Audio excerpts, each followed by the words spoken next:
Bienvenue sur le podcast Des mots sur tes mots, le podcast qui t'aide à reprendre confiance en toi pour mieux vivre tes relations amoureuses. Je suis Alexandra, coach relationnel diplômée et certifiée, et sur cette chaîne, je te partage les découvertes, les notions et les secrets pour enfin vivre une relation amoureuse stable et épanouissante. Que tu sois confortablement installé, en train de faire ton ménage ou ton jogging, c'est parti pour un nouvel épisode. Hello, j'espère que tu vas bien. Alors aujourd'hui, on va parler du syndrome du persécuteur. On a parlé précédemment du syndrome du sauveur, du syndrome de la victime. Et aujourd'hui, je te parle du syndrome du persécuteur quand on est dépendante affective. Alors pas facile de s'assumer en tant que persécuteur, mais pourtant c'est bien ce qui se passe parfois. Alors c'est soit un rôle que tu peux endosser à temps plein, j'ai envie de dire, ou alors que tu peux alterner avec les autres rôles. Finalement, tu passes d'un rôle à l'autre, passer du sauveur à la victime, de la victime au persécuteur, du persécuteur au sauveur, etc. C'est quoi être persécuteur ? Tout simplement, en fait, quand tu as peur de perdre l'autre, quand tu as peur de ne pas gérer les choses, voilà, quand tu es envahi un petit peu par... le mot c'est vraiment la peur. Tu tombes dans le contrôle. Et en fait, tu te mets à vouloir inconsciemment contrôler ton partenaire dans ses faits et gestes, dans son planning, dans sa manière de parler, dans sa manière de se tenir, dans sa manière de s'habiller. Enfin voilà, on voit souvent, on peut voir autour de nous, ça, je suis sûre que ça t'est déjà arrivé, de remarquer qu'en fait, en face de toi, il y avait un couple où une des deux personnes, voilà, était dans le contrôle. Et on sent en fait que cette personne, elle n'est pas à l'aise, elle est pas franche. Souvent, c'est parce que cette personne, elle est dans le rôle du persécuteur. Ça veut pas dire que cette personne, elle est méchante. Ça veut juste dire qu'elle trouve pas sa place, qu'elle souffre forcément, et du coup, elle a peur de perdre l'autre, clairement. Je sais pas si tu te rends compte après coup, après avoir écouté le podcast sur le sauveur, celui sur la victime et maintenant celui-là, en fait, l'objectif, la raison commune à ces trois personnages, elle est la même. Elle est la peur de perdre l'autre. Et tu vois comme on peut utiliser différents subterfuges pour arriver à nos fins finalement, c'est-à-dire faire en sorte d'être sûr de garder l'autre. Donc ce persécuteur, c'est un petit peu le moins beau des rôles, forcément, mais on est tous amenés à y jouer à un moment ou à un autre. Je sais pas, je pourrais te donner l'exemple de la dépendante affective qui est pas contente parce que son mec va en soirée ou rentre tard, etc. Là, elle peut tomber dans le rôle du persécuteur quand elle fait une crise de jalousie, ou une crise de pleurs, ou une crise de nerfs, ou qu'elle se met à crier, qu'elle se met à être hyper désagréable. Voilà, là on tombe dans le rôle clairement du persécuteur. On va piquer le partenaire, on va être désagréable pour lui montrer un peu notre mécontentement, sans lui dire réellement ce qu'on veut et ce pourquoi on a peur. Alors je suis pas en train de dire que si tu disais ce que tu voulais et que tu énonçais clairement l'origine de ta peur, le partenaire devra forcément te donner ce que tu veux. Non.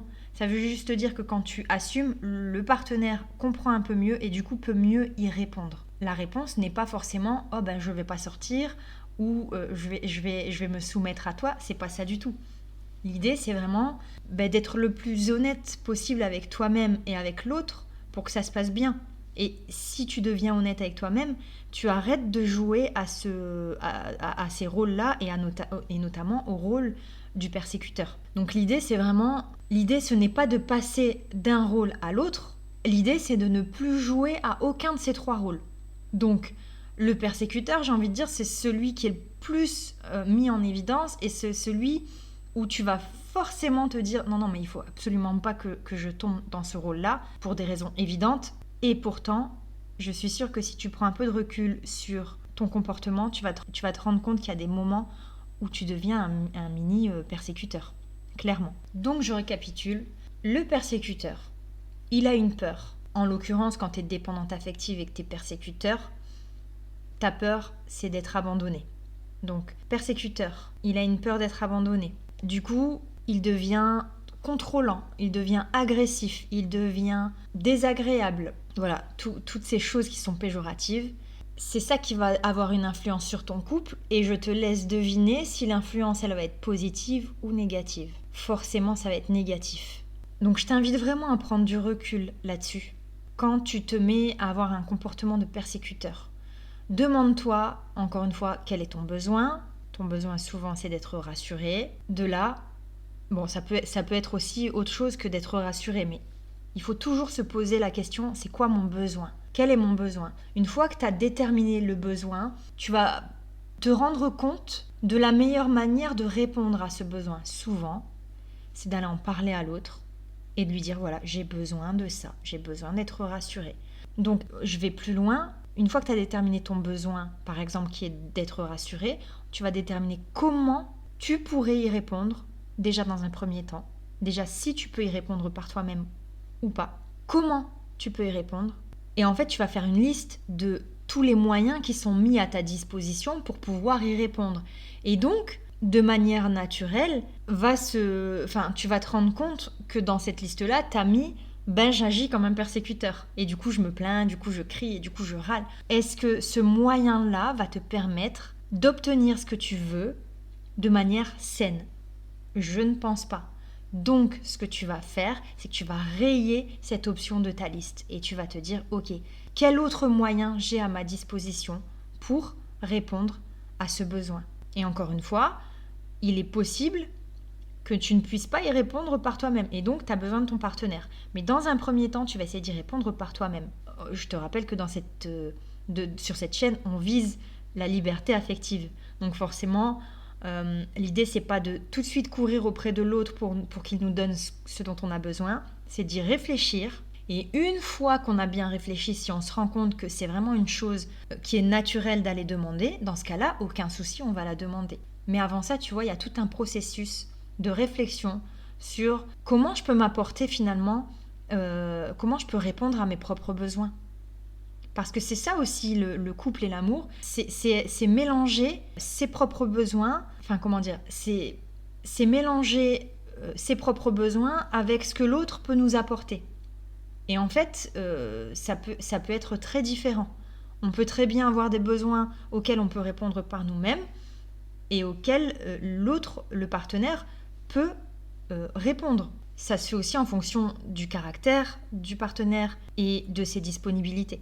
Il y a des moments où l'autre ne peut pas, même si c'est son rôle, il ne peut pas. Et dans ce cas-là, qu'est-ce que je fais pour y parer ? Est-ce que ça veut vraiment dire que l'autre n'est pas la bonne personne ? Pas forcément. Ça veut dire qu'il y a des périodes, comme partout, il y a des périodes qui sont plus ou moins faciles. Et l'amour, c'est aussi accepter qu'il y ait des périodes où c'est un petit peu plus difficile. Ça ne veut pas dire que tout est à remettre en question. Enfin, je vais loin dans cet épisode parce que, je le rappelle, on part du rôle du persécuteur. Mais en fait, il y a beaucoup de choses qui découlent de tout ça. Il y a beaucoup de choses à dire. Donc, si tu as des questions à ce sujet, tu n'hésites pas, encore une fois. Je te répondrai avec plaisir, soit en commentaire, soit en message privé. Encore une fois, vous êtes hyper nombreux et nombreuses, parce que maintenant il y a de plus en plus d'hommes et ça c'est super.